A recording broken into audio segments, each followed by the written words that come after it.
Creative work encompasses a variety of artwork, photos, videos, music, and documents produced by someone.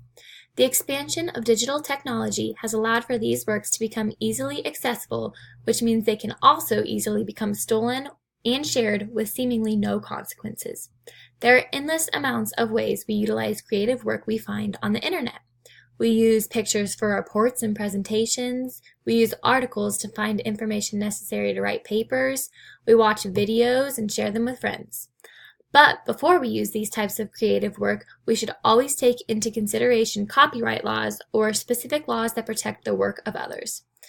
The U.S. copyright law generally gives the author or creator of a creative work the exclusive right to reproduce and distribute the original work, create new works based upon the original work, and perform or display the work. However, we don't just use creative work, we also create our own work. Whenever we write a poem, story, or paper for a class, or draw a picture, or create a song, we automatically own the copyright to it. However, our ideas are not copyrightable. Only our tangible forms of expression are. Anyone who exploits any of the exclusive rights of copyright without the copyright owner's permission commits copyright infringement and, if taken to court, could end up costing a lot of money.